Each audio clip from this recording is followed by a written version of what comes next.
Blue Beetle.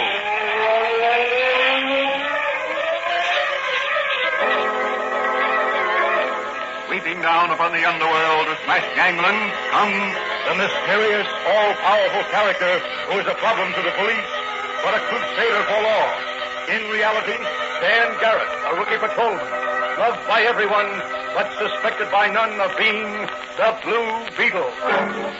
As the Blue Beetle, he hides behind a strange mask and a suit of impenetrable blue chain armor, flexible as silk, but stronger than steel.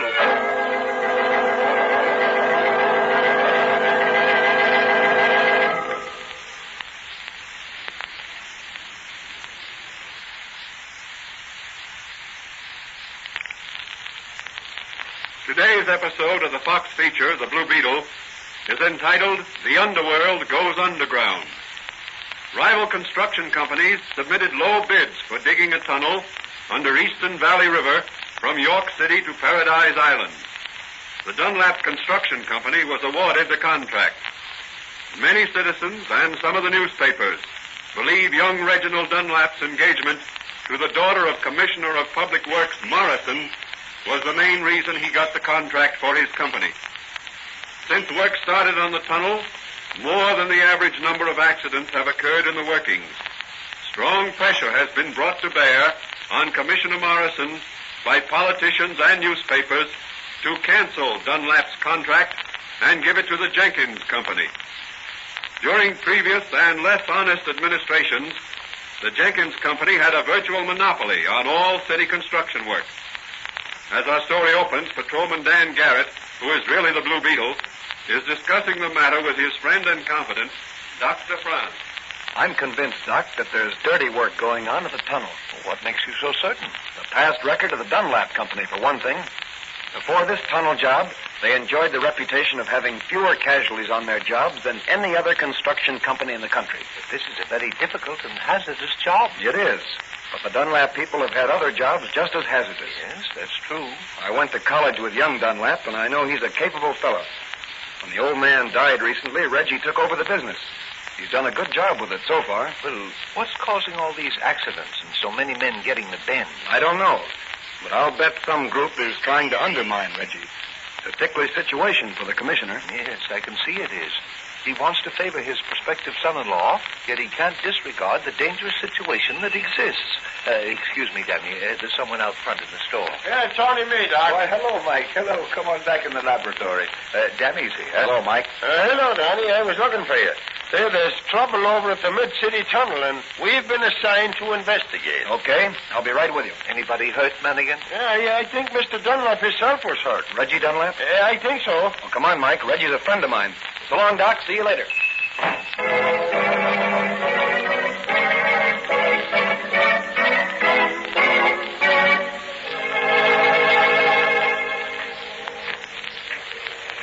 You're looking for someone, officer? Yes, Mr. Reginald Dunlap. My name's Stanley. I'm the night superintendent. Mr. Dunlap is in the airlock being decompressed. Can I see him? I'm afraid not. Not at the moment. What happened? Mr. Dunlap was down in the tunnel inspecting the work.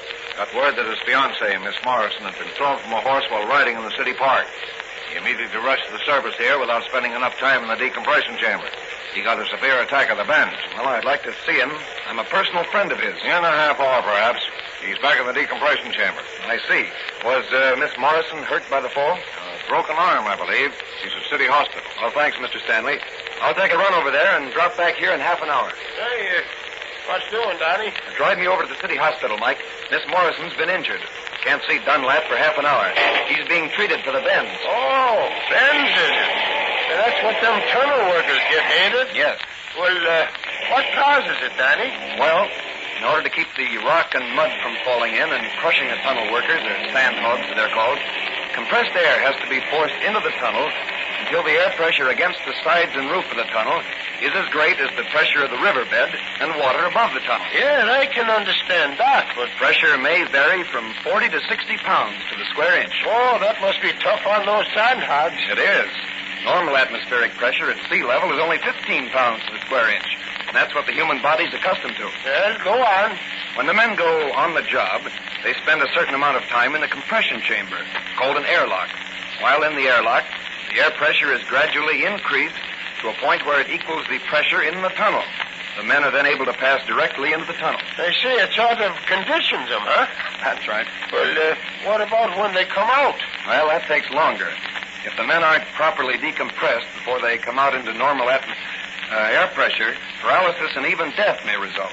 Well, here we are at the hospital, Danny. Good. Wait for me, Mike. I'll only be a few minutes. Okay, but if you see any good-looking nurses, just tell them that Mike Madigan has a car of his own.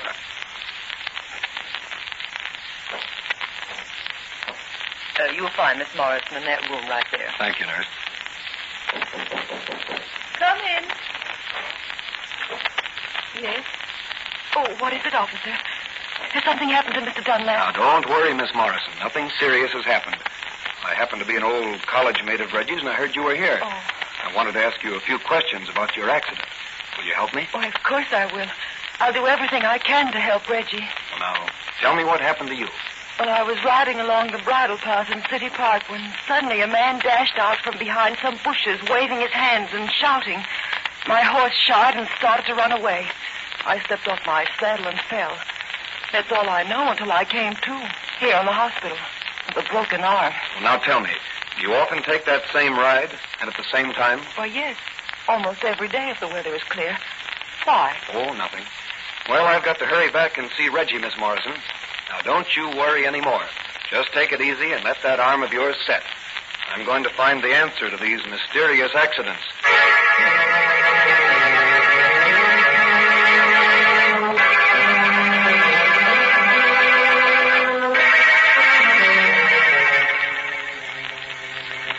Well, Danny, what are you going to do with those old clothes? Put them on over my Blue Beetle chain armor. Going to a party disguised as a disguise? No, Doc. You see before you Patrolman Dan Garrett, alias the Blue Beetle, alias a sandhog in the mid-city tunnel job. Aren't you afraid you'll be discovered? I have to take that chance. What did you learn today? Oh, many things, Doc.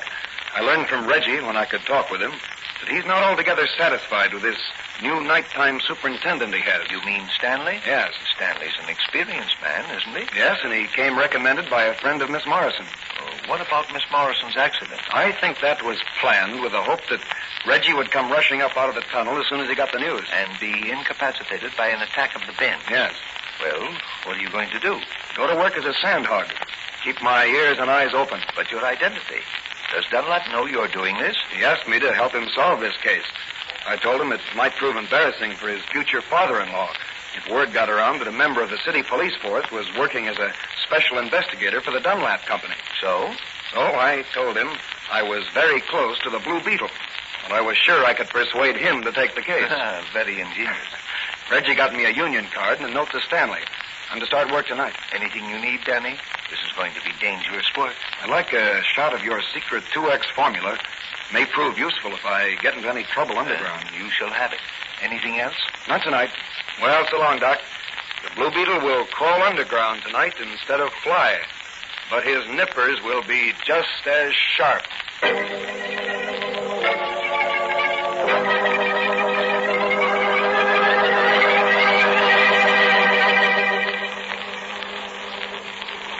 You're new on this job, ain't you?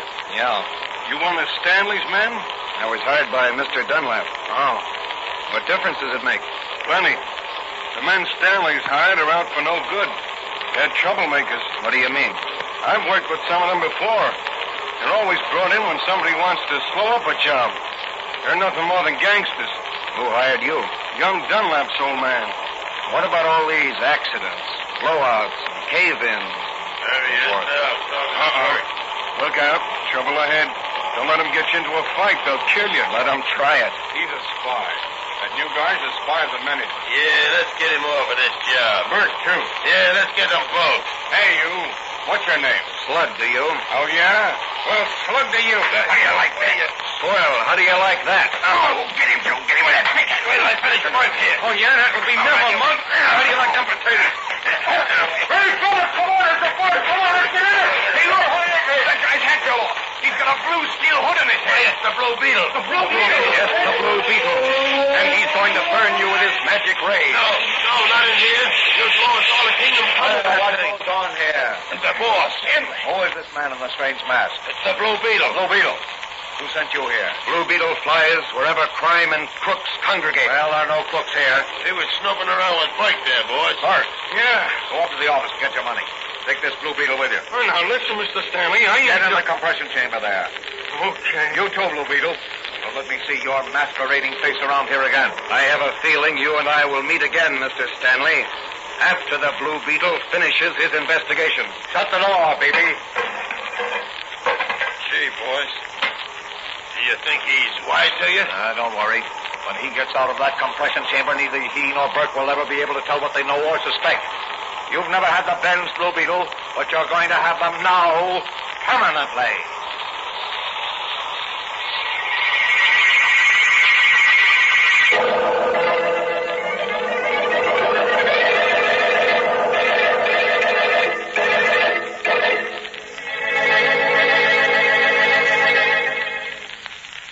What will happen to the Blue Beetle in the compression chamber in the tunnel beneath the great river? Will Stanley's quick decompression of the air in the chamber kill or permanently paralyze the Blue Beetle? These questions will be answered in the next episode of The Blue Beetle.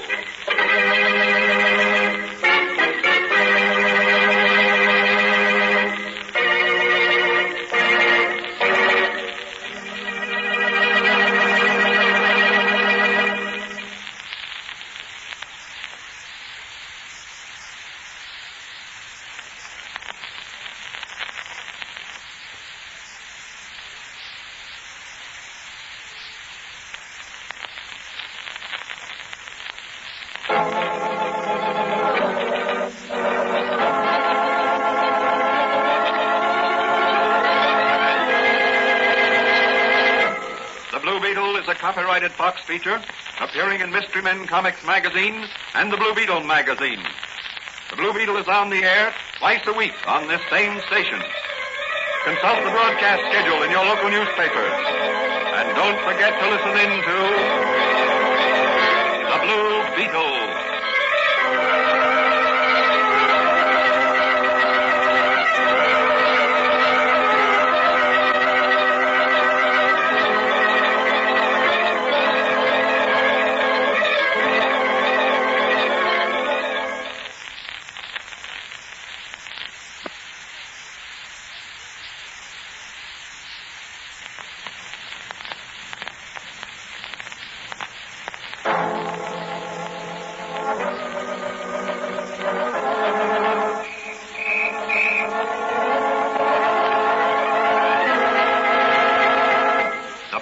Beetle.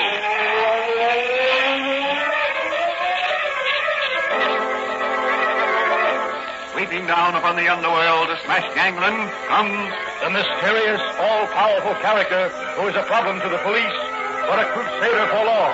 In reality, Dan Garrett, a rookie patrolman, loved by everyone, but suspected by none of being the Blue Beetle.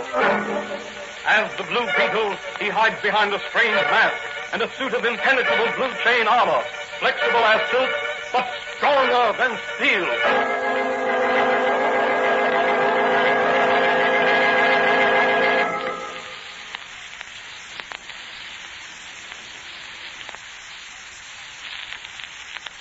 Today's episode of the Fox feature, The Blue Beetle, is the second part of the story entitled The Underworld Goes Underground. Reginald Dunlap, head of the Dunlap Construction Company, has asked his friend, Dan Garrett, to make a private investigation of the many mysterious accidents that have occurred during tunnel operations under the Eastern Valley River. Due to certain political angles involved, Dan tells Dunlap he'll get the Blue Beetle to do the job.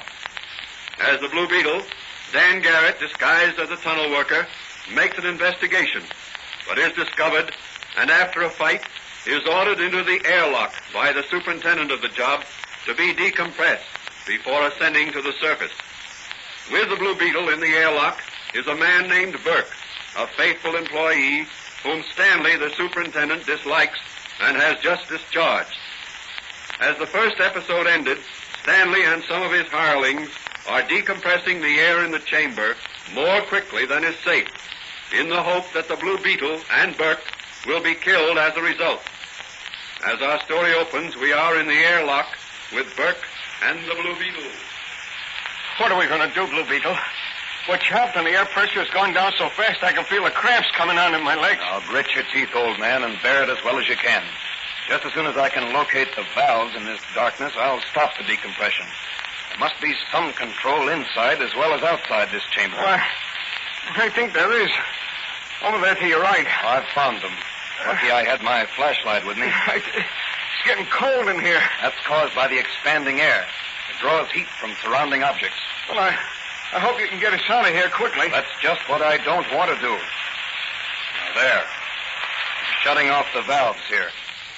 Well, what about Stanley and the gang outside at the tunnel end of the airlock? They can't get in here now. The door opens outward, and the pressure from their side is too great. We'll just take it easy for a while and let our bodies adjust themselves to the reduced pressure. Then I'll let a little more air out until the pressure inside is the same as that in the elevator shaft at the other side of the chamber. But the cold. I'm freezing. Here, put on this sweater of mine. Yeah, but what about you? I don't need it. I can stand the cold. I've conditioned myself to it. Well, thanks, then. Boy, this is going to feel grand. How's the bends? Better. Guess it must have been my imagination. I'll let a little more air out. That's more like it. That'll give us about 15 more minutes in here. Then it'll be safe to get out of here. Boy, will I be glad. Hey, Burke, how many of the men do you think are loyal to Mr. Dunlap? Most of them. It's only the muckers that are new on this job. Them and Superintendent Stanley. The muckers are the men who shovel or haul away the muck that's drilled away from in front of the shield? Yeah, that's right. We sandhogs, that is, the drillers, gave them that name. Certainly fits that bunch of cutthroats who attacked us. Yeah, they're a pretty slimy bunch. Did you ever work under Stanley before? No, never. Know anything about him? Only that he's a son of Assemblyman Stanley from the 3rd Election District. His last job, I believe, was as foreman of a job on the West Coast. How'd you like to do young Dunlap a favor? Oh, sure. He's always treated me all right, as his father before him. What do you want me to do? Keep your mouth shut about this whole thing. Well, what about my job? Let them fire you. Mr. Dunlap will take care of you until this matter's all cleared up. Then you'll get a real job, if I have anything to do with it. Okay. I don't know nothing. Well, that's on the shaft side.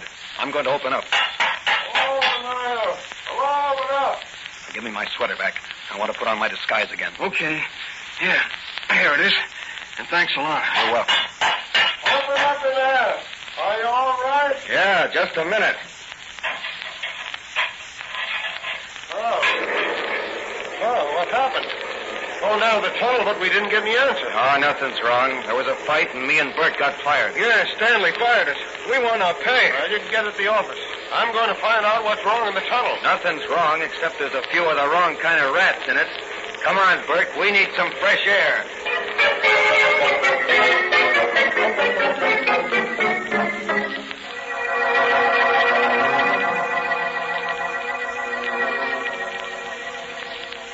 Now, here's the blueprint of the entire project. And here's a detailed print of the air system in the tunnel. Spag, our engineer in charge of the pumps, will know what to do when I give him the go-ahead.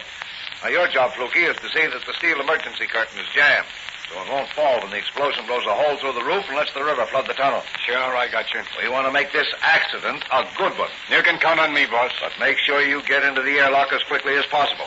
I don't want to lose any of our men. Well, how you going to work it? Some of us are working up at the shield. I'll be right there where the water will break through first. Well, I'll see that they get a signal in advance. They'll suddenly decide to strike. They don't like the conditions under which they're working. Now, all you men, those that I've hired, start back toward the airlock to the decompression chamber before coming up out of the tunnel. When most of you are near the airlock, I'll give the signal.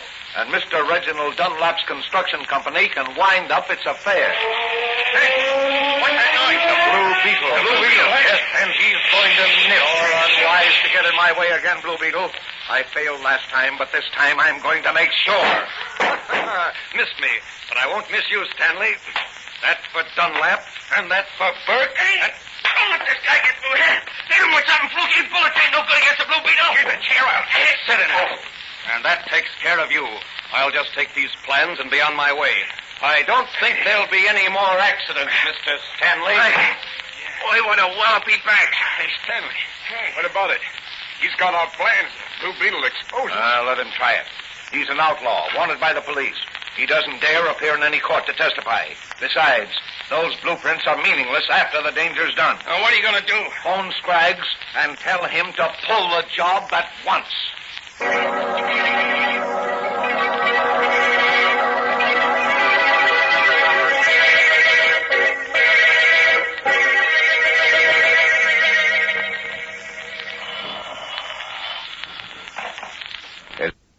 Danny, where are you? On my way to the Mid-City Tunnel to try to stop a sabotage job. Anything else? Yes.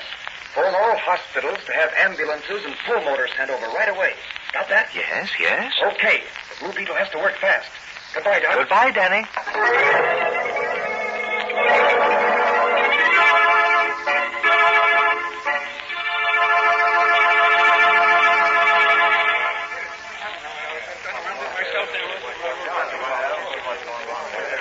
What's the matter? There's been an accident below. Explosion. Blowed a hole through the riverbed. Anybody hurt? Well, I don't know yet. Blue Beetle's down there. Blue Beetle? What's he doing? Rescuing sandhogs, I heard. Well, he can do it if anybody can. I read a while back where he saved 15 lives. Oh, let me in. Let me in. The water's coming. Let me in. Here first. I've got a wife and kid. Take it easy, one at a time. Now, back up there. Let him through or I'll flip you. The water. The water. It's around my feet. One at a time through that door. There's room for all in the airlock. We're really breaking through. The emergency door gave way. Here comes the water. In you come. That's the last man, isn't it? Good. Now, help me with this floor.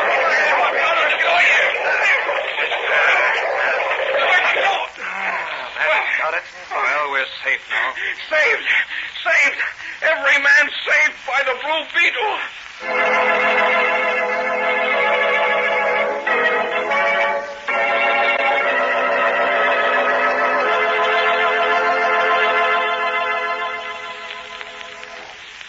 Well, Danny, how do you feel after your strenuous battle today? Oh, I feel fine. That 2X formula certainly puts the vitality in this old carcass of mine. You did a brave and noble thing tonight, Danny.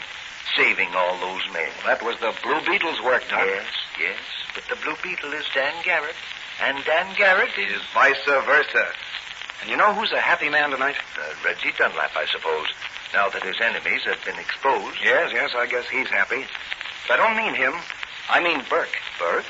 Yes, Burke. The man who got fired when Stanley discovered my Blue Beetle disguise in the tunnel. Well, what about Burke? Well, Burke took over the operation of the pumps. And as a reward for his work, Reggie has given him that job permanently. Ah, that's splendid. Well, what are you going to do now? Well, Doc, with the compliments of the management of Dr. Fran's little apothecary shop, I'm going to make myself a great big strawberry ice cream soda. Oh, fine, Danny. That's a great idea. And you know, I think I'll have one with you. Come out in front of the store. We'll sit up at the counter and be our own best customers.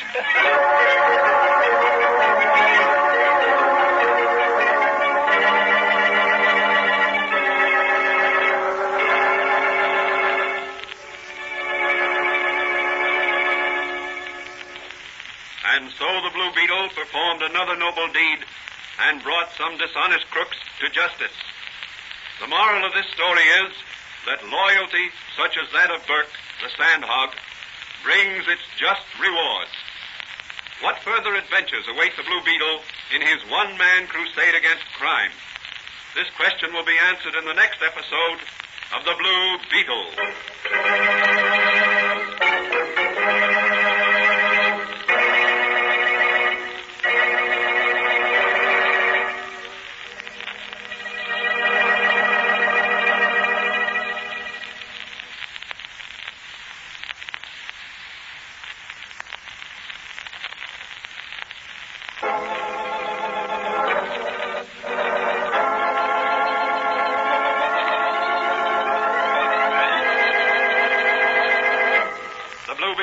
Copyrighted Fox feature appearing in Mystery Men Comics magazine and the Blue Beetle magazine.